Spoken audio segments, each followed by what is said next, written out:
Hi, I'm Derek Ford. I'm a plastic surgeon practicing in Toronto, Ontario, Canada. During the consultation process for upper eyelid aging, we always discuss how the upper eyelid surgery is done.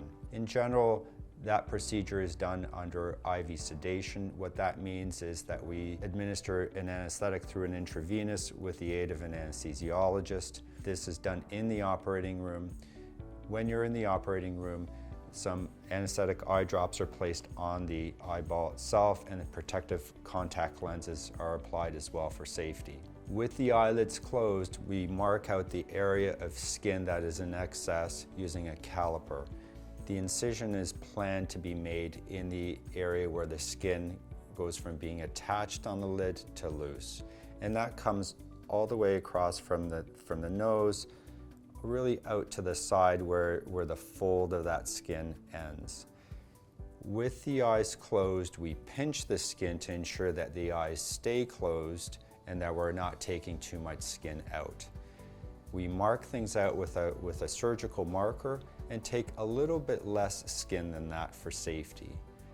Next, local freezing or anesthetic is injected underneath the skin.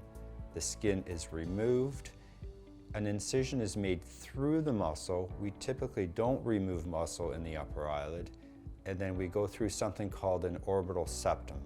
There is fat located behind the orbital septum in the upper eyelid. Contrary to what people believe, there's very little excess fat in that area.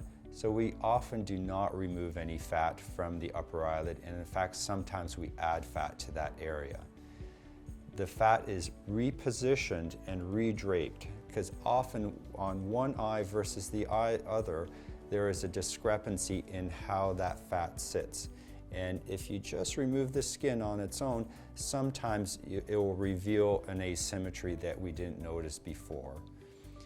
The other aspect that we sometimes correct at the same time is lacrimal gland ptosis. Sometimes there's a gland on the corner of your eye that produces tears that becomes lower, so we will bring that back up to create a more attractive arch to the upper eyelid.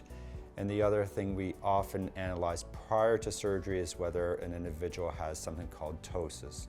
Well, that's when the eyelid sits down at rest a little bit lower than the other, and it almost looks like the eye is droopy. At the time of upper eyelid surgery, we do have the opportunity to tighten that ligament and make the eyes look more similar. Finally, the skin and muscle are closed with very fine sutures that need to be removed after about a week. The stitches are about the thickness of one's hair, and the scar afterwards does very, very well. Initially, that scar is a very fine pink line, and typically it's most pink at 6 to 8 weeks, and it fades out to a very pale line within the crease of the upper eyelid at around 6 months to a year.